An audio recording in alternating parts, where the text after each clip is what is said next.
volume is accounted for. It needs to be secured. The cash is rebundled and taken behind this 22-ton steel door to the most heavily guarded room in the reserve. This is our vault, where few outsiders have ever been. We were given rare access to this top secret location. Sitting 5 stories underground and as wide as half a football field, this vault can store untold millions of dollars at one time. Robotic arms whisk away the cash bins to one of the vault's 3,000 storage spaces, where they wait for distribution in the potential Y2K crisis. The combination of vault is our best kept secret. It doesn't get much bigger than that. After months pass and Y2K pressures continue to mount, a major problem arises. The BEP has printed so much extra currency, there's not enough space in the Fed's vaults to hold it all. We had to expand the number of distribution points considerably so that, as a goal, we could provide currency to any financial institution within approximately 24 hours. To handle the cash overflow, Stoll secretly selects strategic inventory locations from the multitude of private banks around the country. Ultimately, we ended up with about 88 strategic inventory locations nationwide, each one storing anywhere from $5 to $100 million. These locations are the most closely guarded secret of the entire operation. We kept it secret from the public because broadcasting the knowledge of that simply increases the risk of robbery. Now comes the riskiest challenge of all, shipping the $70 billion of emergency cash to the secret locations. To accomplish this, the government turns to armored car couriers like the one owned by Dan Conley. The armored transportation industry really played a key role in ensuring that you could get cash on the 1st or 2nd of January. As millennial anxiety grows, armored transports become high-risk targets for robbery. But Conley reveals a few security measures that will make any criminal think twice. There are several different types of materials used to make an armored vehicle: Kevlar, ballistic fiberglass, aluminum, and steel. This happens to be a steel vehicle. I can't give you the specifics on the steel, but what I can tell you is that if rounds are fired at this vehicle, they will not penetrate. This type of high-tech material is also used in the vehicle's grille guard. Additionally, this is a ballistic grille guard, and this grille guard protects the engine and the radiator in the event that shots are fired at the engine. The trucks are also armed with these amazing one-way bulletproof windshields. This glass enables us to shoot back at an assailant in the event that we're being attacked. Their rounds can't penetrate towards us, but our rounds can penetrate shooting back towards them. Aside from protecting the drivers, this cutting-edge security measure actually traps the bullet in the glass. Even if all the tires are shot out, these armored trucks are ready. One of the special features on this truck is run-flat tires. And what run-flat tires are, it's actually the regular tire casing on the outside, and inside there's a hard shell cover that goes around the rim. So it enables us to drive at high speeds for a relative long distance, 18 miles at about 50 miles an hour, in the event that the tire is flattened or punctured. All these features are crucial for the safe and timely delivery of every Y2K cash shipment. Our inventory during Y2K increased by about 400% than our normal everyday shipments. But there's so much money that has to be moved, armored trucks can't do it all. The Fed is forced to use a secret means of shipping cash that most people would be astonished to know. Cash is also shipped by commercial airliners. In fact, when we first began doing that, we had a problem with airline pilots coming on their PA system and saying, you know, we're going to be flying at 23,000 feet and you're riding on $5.5 billion. With seconds left until midnight, Jim Stoll and the Federal Reserve have done all they can to prepare for Y2K. The selected bank vaults across the country are fully stocked with emergency cash and braced for the worst. Both the banking system and the Federal Reserve held about twice the amount of currency that they normally hold. Although we felt that we were adequately prepared, you still always have to be on guard.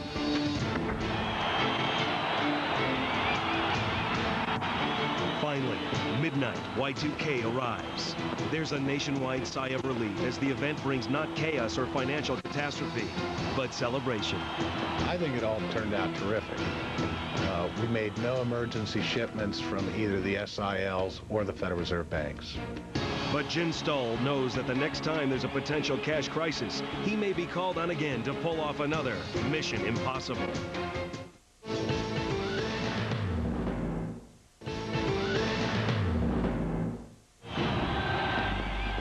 Our need for cold hard cash is indisputable, but nothing has the power to so captivate our imagination as gold.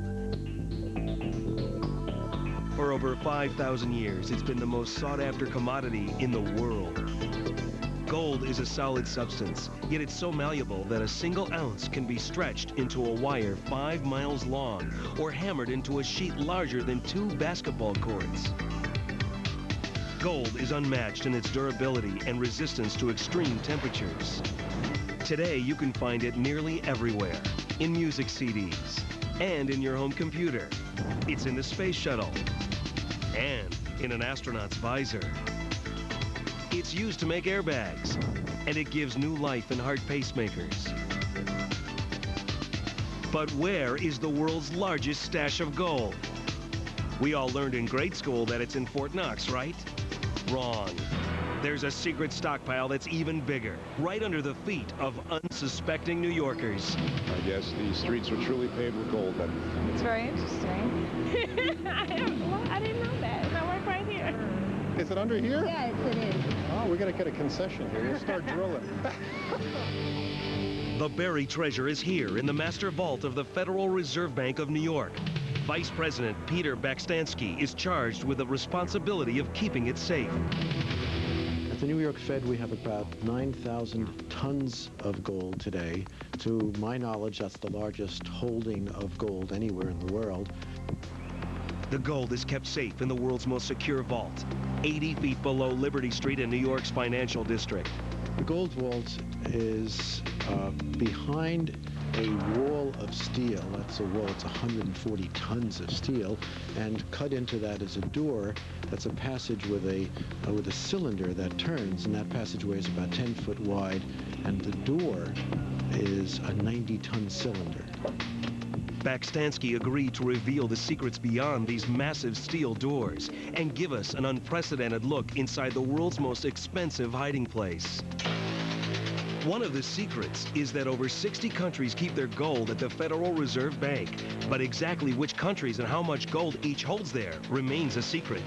Like any other depository, we just don't talk about our customers' holdings. That is, if you were to call my bank and ask how much money do I have there, I'd be pretty upset if the bank told you. And what reason would a foreign country have for storing their precious gold reserves in the U.S.? The major one, of course, is the level of confidence that countries have in the United States. It's the largest economy of the world. It's the dollar economy, and the dollar is used around the world. Even though Bakstansky wouldn't tell us who owns the gold, he did reveal its incredible value.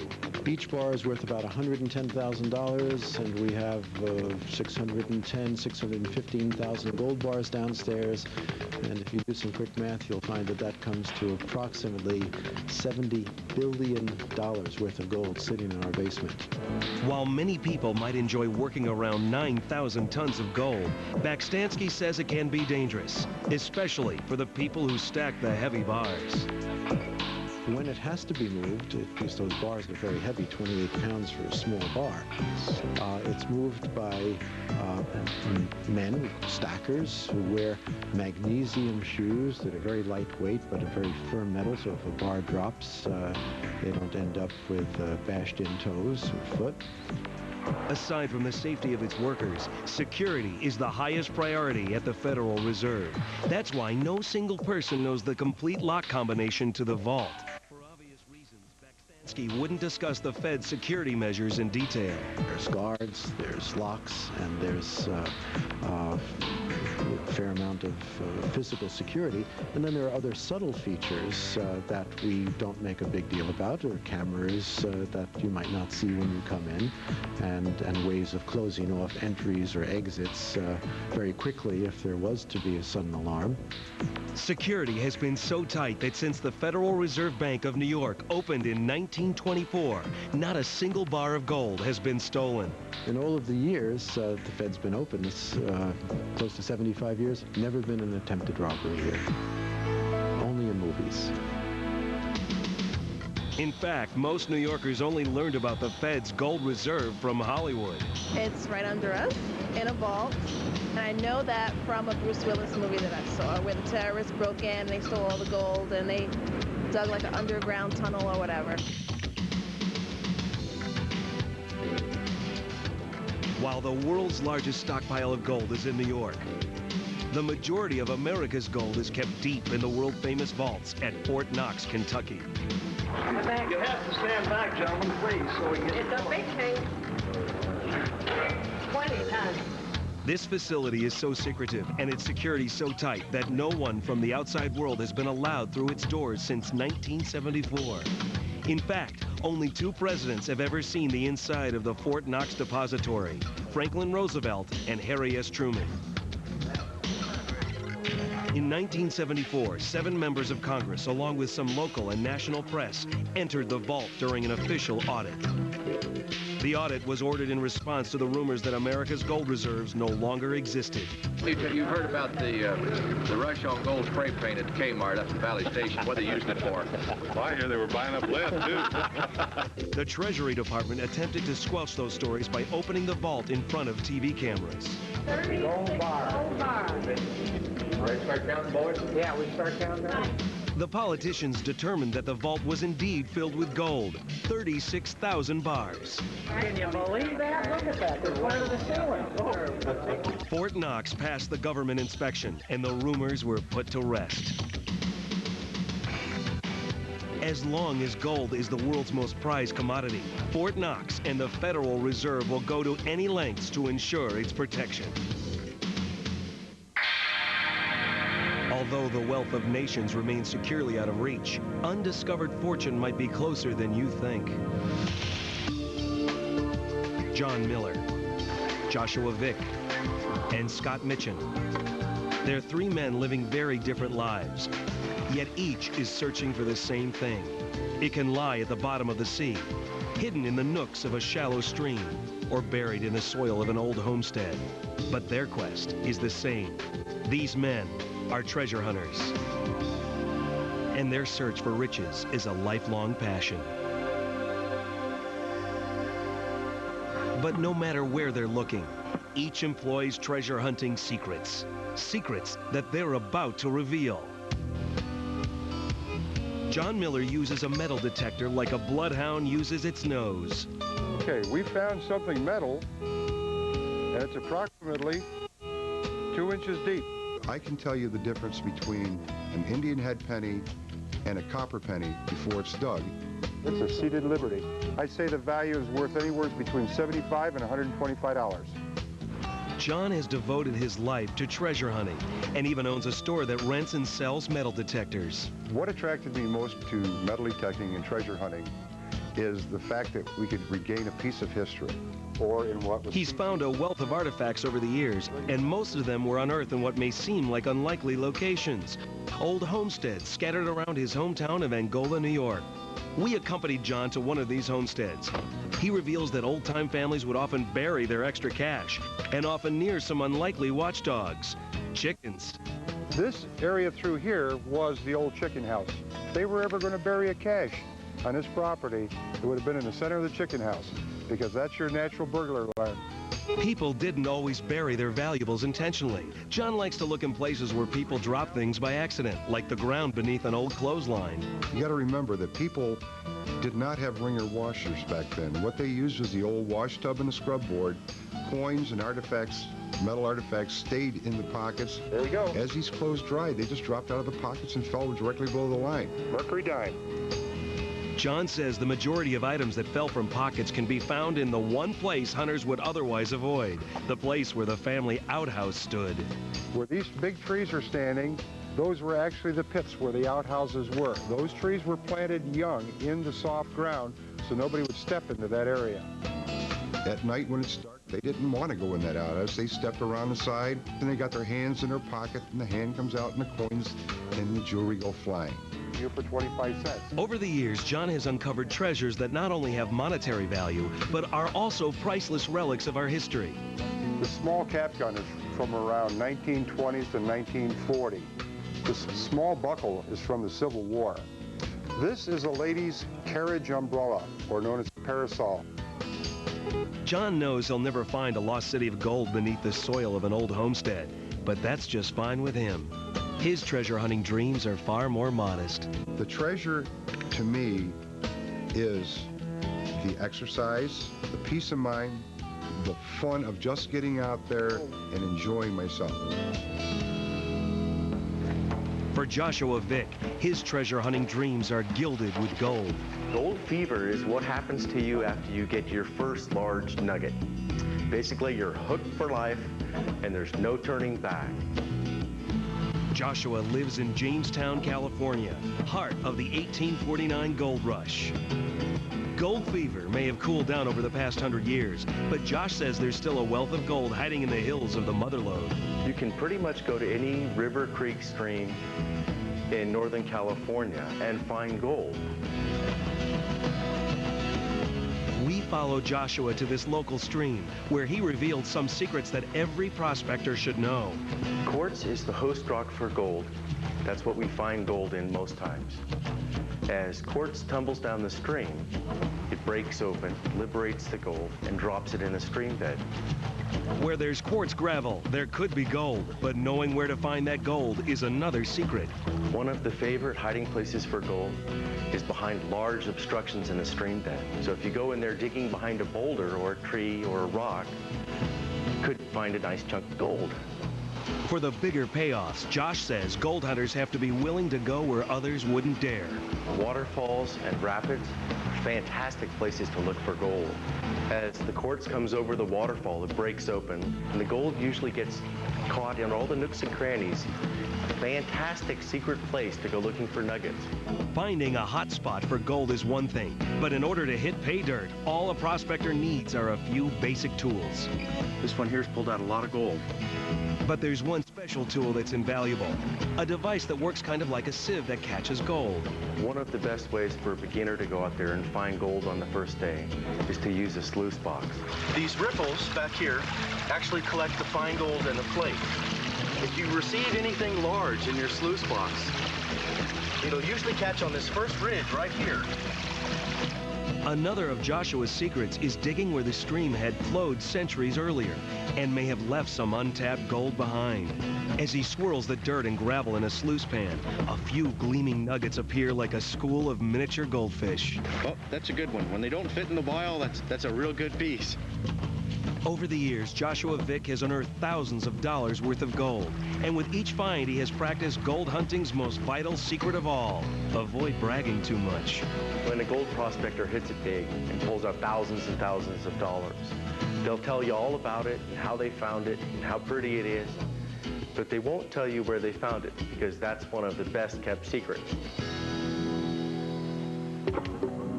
Scott Mitchen of Ashland, Wisconsin hunts treasure in waters deeper than a mountain stream. 2/3 of all the gold that was mined in the world prior to this century is underwater or underground. Scott has been diving as a hobby all his life, and like many other divers, he has searched the ocean floor for treasure. But he says there's one underwater realm that remains relatively untapped. One of my best kept secrets is harbors. When ships sank in harbors, their payloads were lost in the muck. Scott is one of the few divers who has hunted that muck and been rewarded with a bounty of riches. 500, 600, 700 years of treasure has been built up in these harbors and no one has touched it. Ironically, after years of finding treasure in harbors around the world, Scott was surprised to find the biggest bounty of all lay in his hometown harbor on Lake Superior. What is this unlikely yet priceless treasure? Incredibly, it's sunken logs. But not just any old logs. Many of these were forested over 300 years ago and then sank as they floated to the sawmills on Lake Superior. This is the virgin forest, the forest that grew under a thick canopy that had to fight for every bit of water and sunlight it could get. How would Scott bring these valuable yet waterlogged treasures to the surface? He used his years of scuba diving experience to his advantage. By diving down and attaching inflation devices to the trunk, Scott and his team sent each log vaulting to the surface. The deep cold and low oxygen content of Lake Superior have perfectly preserved the antique wood. Now, this rare timber can fetch anywhere from $4,000 to $40,000 per log. What began as a lark has turned into a thriving business for Scott, who now heads the profitable Superior Waterlogged Lumber Company. This is several thousand logs here. Their special wood has been used everywhere, from building celebrity homes to making instruments for musicians. I've had musicians that said, Scott, you don't know how special this is. Some of the instruments made include violins whose acoustic qualities rival Stradivarius, all thanks to the unique grain of this once waterlogged wood. For those who yearn to find their own road to riches, Scott Mitchin says not to worry, it's out there. If you're persistent and you do your homework and have your patience, you're going to find treasure. It's right under your nose.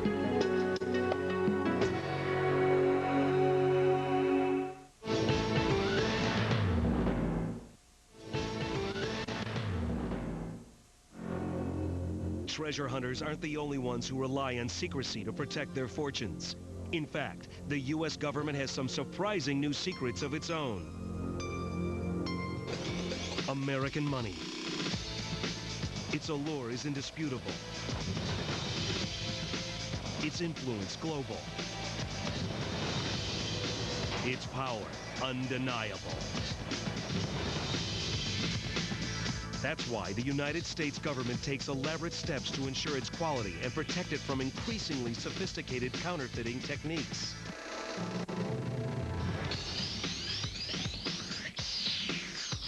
To make sure our money is secure, there are dozens of hidden signs and symbols in bills and coins that have remained secret until now. We're about to take you inside the government agencies and into the rooms where American money is being made, literally. Washington, D.C. Behind this impressive facade, the Bureau of Engraving and Printing covers 25 acres of floor space and operates around the clock, cranking out $541 million in currency each day. In 1999 alone, the Bureau printed approximately $267 billion worth of money. Until the mid-1990s, the design for American currency hadn't changed in 70 years. But now, changes are being made to stop counterfeiters. The design will change more frequently now, perhaps every 7 to 10 years, in order to stay ahead of the threats from reprographic technology, computer printers, scanners, etc.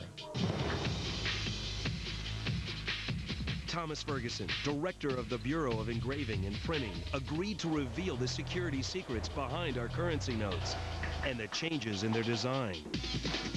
Ferguson says the new facelift is all about security. We were looking at increasing the security, making it easier for the public to recognize a genuine note and much harder for someone to reproduce a counterfeit note. The added security starts with the paper. It's 25% linen and 75% cotton with red and blue fibers throughout. But you won't find this unique parchment at your local stationery store. It is in fact illegal for anyone else other than the United States government to possess that paper. According to Ferguson, the new currency design has many built-in security features. Most noticeable is the larger, more detailed portrait. Another feature is a watermark located to the right of the portrait. It's not always visible. It's visible only when the note is held up, the light comes through from the back, so that it doesn't reproduce in a copier, it doesn't reproduce photographically. It's a very good security feature and one that people can easily recognize. The new bills also contain high-tech elements like color-shifting ink that actually changes color depending on the angle it's viewed from. It's located in the bottom right-hand numeral, and that number appears green when viewed at a normal viewing angle. And as you tilt the note away from you, it turns black. Layered inside the bill is a security thread with the denomination of the bill and an American flag. And if you look closely at the flag, you'll discover a secret hidden in the stars. The security thread that's embedded that actually has little tiny flags between each of the USA and the denominations. If they look closely and get a magnifying glass in the field, so where the stars would be on that flag, it'll have the number 20. The new bills feature other microscopic secrets that are invisible to the naked eye.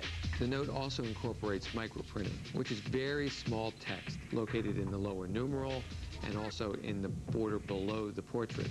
And the numeral says 20 USA, and below the portrait says United States of America.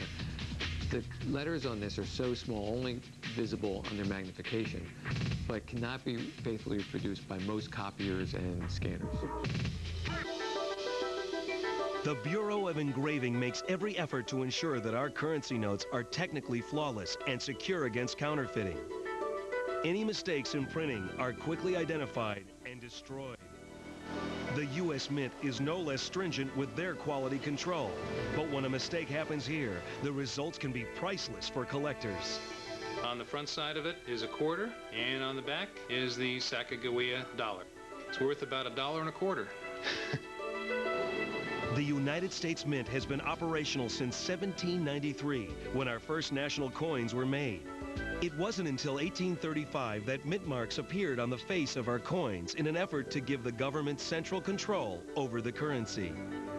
In 1999 alone, the U.S. Mint struck nearly 22 billion coins worth close to $1.8 billion. The Mint is highly efficient and, like the Bureau of Engraving and Printing, rarely makes a mistake. That's why it's all the more surprising when one actually occurs. With the year 2000, the Mint produced a new $1 gold coin in honor of Sacagawea, a Native American woman who was instrumental in guiding Lewis and Clark during their epic journey across the American Northwest. There's sort of a poetic quality to the choice of Sacagawea because she was one of the few members of the expedition who was not paid. And so, in a way, the nation is repaying a long overdue debt by honoring her on this coin. During production of the Sacagawea gold coin, the Mint made a mistake, a big one. Mint errors such as this are known as mules. This recent muling of the Sacagawea reverse die and the obverse or heads die is really a phenomenal mint error. It's the first of this type to ever occur. But what's the error? David Lang, who runs a coin authentication company, reveals what went wrong. For some reason, the press operator set into the coining press two completely mismatched dies. Most of the mistakes never left the Mint, but a few did, and when discovered, they sparked a firestorm of media interest and public fascination. One of the coins is put up for sale on an internet auction site. Within a day, the bidding is up to $30,000. When the auction ends, the coin has been bought for $41,000 by an anonymous bidder. We set out to find the secret buyer of this now very famous Mint mistake. Our search led us down tree-lined streets in Los Angeles to the house of coin collector Jeff Allen.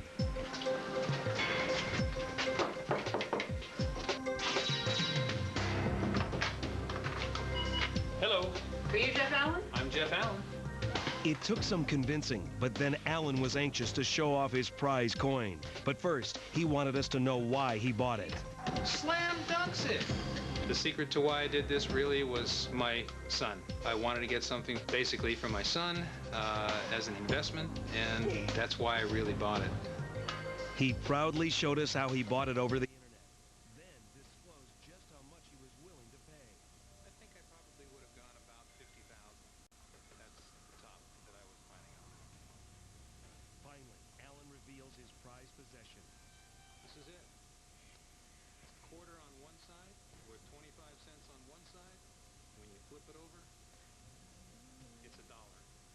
It's an error. They call it a mint mule. There are 4 known in existence, and this is one of them. This piece here. Allen admits that while the coin is valuable, it's also a lot of fun to own. It's a fun thing when you own something as rare as this, and I like the secrecy around it and the aura. Nobody can own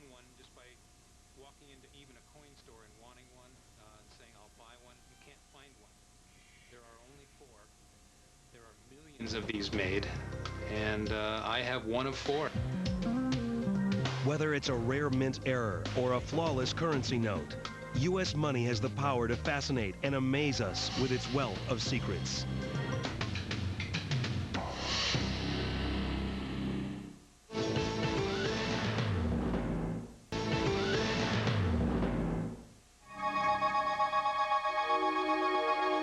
But in this era of streamlined technology, tattered bills and tarnished coins could soon be a thing of the past. That's because companies are secretly developing technology that could replace cash as we know it. Welcome to the brave new world of electronic currency. In the case of cash, you've got a piece of paper or a piece of metal that represents value.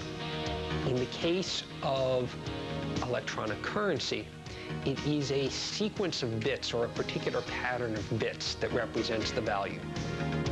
Clifford Newman is a research scientist at USC's Information Sciences Institute. He is also an authority on electronic currency, also known as eCash. Newman says the most likely way we'll use eCash is with this amazing new device called a smart card. It looks like a credit card, but embedded within its plastic shell is a miniature computer processor that acts like a tiny wallet that holds your cash. As you can see on this, you've got the electrical contacts here, which actually connect to a computer on the reader. And there's actually a computing device and memory embedded on this card as well. More money can be transferred onto the card through ATMs or even the internet via special smart card readers that can plug into home computers. But can all this cutting-edge technology actually work in day-to-day life? The surprising answer is, it already does. Sherbrooke, Quebec. The residents of this quaint Canadian city have agreed to take part in a smart card trial run. Thousands are actively using smart cards all over town and singing the praises of this revolutionary technology. When they have the value on their card, they can use it to buy goods and services at all sorts of different merchants, and they don't need the exact amount of change all the time. No cash, no hassles, no bills at the end of the month. Residents use these versatile cards on everything from vending machines to purchases from the local berry farmer. Instead of having a wallet full of 5 different credit cards, you would have a single card, even though you might have 5 different accounts and may be able to choose from among one or the other. Unlike credit cards, which must connect to the credit card company through phone lines, smart cards can be used offline. By offline, this means that the device that is accepting the payment does not need to be connected through the telephone system or does not need to be connected through the network to some central infrastructure. But even with these built-in safeguards, there needs to be a guarantee that the person using a smart card is that card's actual owner. To meet this challenge, researchers are turning science fiction into reality with a cutting-edge process called biometric identification. And a biometric is any biological trait that the body has that can be analyzed for that exact purpose of absolutely identifying the person. So biometrics might be, in our case, iris recognition, might be fingerprints, might be the shape of your hand, might be facial recognition, things like that. Lou Sassano is the Vice President of Worldwide Sales for IrisScan, a company developing iris identification technology. Technology that reads the colorful area around the pupil of the eye to determine the identity of an individual. Identification is completed. The process is ideal for identifying smart card users because Sassano claims iris scanning is the most accurate identification method in the world.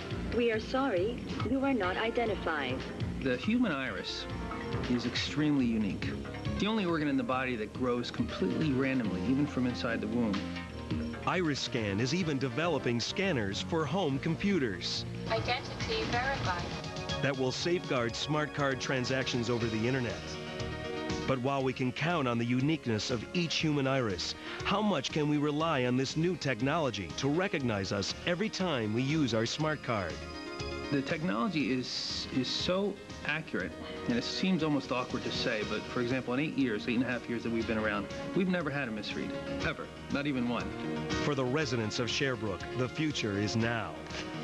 But someday soon, we might all be asked to bid farewell to our worn-out old presidents and greet the future of cash with an open wallet, as well as an open mind. This is something that I think is a real good marriage of technology and humanity, if you will. It makes life a lot easier. We're changing the world in a good way, I think.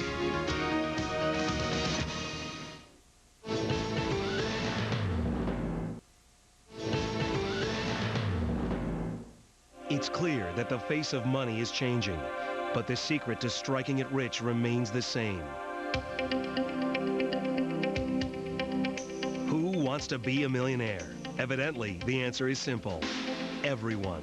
Fancy cars, the finest luxuries, unlimited leisure time. It's okay to dream about it. But what's the secret to actually amassing this kind of wealth? Who better to answer this question than an actual millionaire? Let's go, let's go. Freeboards, freeboards. We caught up with David Nealman, the CEO of JetBlue Airways, a hot new discount airline based on the East Coast. David built the company from the ground up by offering discount round-trip flights from New York to Southern California. And what's the secret of his success? I like to say that we've created a better mousetrap because we have these brand new airplanes that fly faster, they fly higher. We have these extremely low costs, we have these extremely low fares. But what's the secret to David's happiness? He says it's not the money. I kind of realize that money doesn't buy happiness. It's really if you're doing something you enjoy, and I enjoy building companies. But more than just building JetBlue, David takes a completely hands-on approach to running his company. Unlike most other CEOs, he knows his employees by name and is always ready, willing, and able to pitch in at every level to get the job done. How you doing? Looking forward for the big fight tonight? I think the secret to success in this business is having great employees, and if your employees know that the CEO is not too good to come out and throw bags with them, and that he cares about on-time departures, and that it's important to him, then I think it sets a great tone for the company. A self-made millionaire, David started working at the age of 9 in his grandfather's grocery store, where he learned the key to business success. He was very customer service oriented.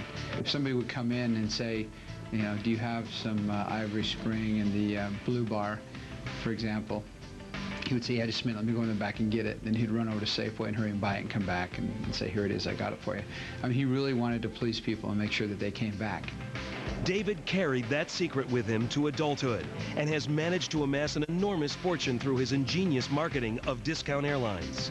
You know, people always ask me, you know, if I'm starting a business, what's the most important thing? You know, what is the thing that I should be most concerned about or focus most on? And I always tell them the same answer. It's the customer. You need to make their experience with you a memorable one so that they want to come back. For David, the challenge of building a new company is a lot more rewarding than counting the riches he's already made. Most people, when they figured out if they crossed that $1 million threshold, they'd at least go celebrate, have dinner or something. I've never been one to celebrate. It's kind of like on to the next thing. When we think of millionaires, we usually think of the conspicuous consumption of luxury goods. But surprisingly, David doesn't fly first class or own fast cars. However, he does concede one upside to being rich. The number one thing that's changed me since, you know, becoming a millionaire is that I go to the grocery store and I look at the prices. JetBlue is everything David could want from a company. It's not often that you can do what I call the big three. And the big three is make a lot of money, help a lot of people, and love what you're doing. Admittedly, most people in the world will never own their own airline, but can they still be millionaires? According to Douglas Gerlach, the editor-in-chief of the website armchairmillionaire.com, the answer is yes. To become a millionaire, you don't have to be a rocket scientist or a business major, an accountant, a stockbroker, or a dot-com entrepreneur. All you need are these 5 simple secrets, and anyone can become a millionaire. But how do you get started on the road to riches? The first secret is to max out your retirement plans. That means your 401k at work, your IRA, your Roth IRA, if you're eligible. Contribute as much as you can to those accounts. Gerlach says another secret is to put yourself on the payroll. Pay yourself first. All of us pay our bills. At the end of the month, when you get to the bottom of the stack, there always seems to be nothing left. we suggest you pay 10% of your take-home pay each month, put it into a saving and investing plan. The third step is to invest regularly into the stock market. The fourth secret is to use index funds. Index funds are mutual funds whose value is tied to major indexes like the NASDAQ and the S&P 500. And finally, the fifth secret to becoming a millionaire is to start now. Every day that you delay could mean that you have to work a week longer before you retire in 20 or 30 years. So don't put it off any longer. You can become a millionaire, so do it right now. Whether you build your own business or save your fortune over time, the ways of becoming a millionaire remain some of the most fascinating secrets about money. Tonight, we've explored the secret world of money. From the heavily fortified vaults of Fort Knox and the Federal Reserve to the rich streams of the Mother Lode. We've seen how the government confronted the Y2K crisis by secretly coordinating the largest shipment of cash in our nation's history. And how science and technology may one day make cash and coins obsolete. Yet the mystique of money endures. For as long as its allure has the power to influence and shape our lives, money will remain among the world's best kept secrets.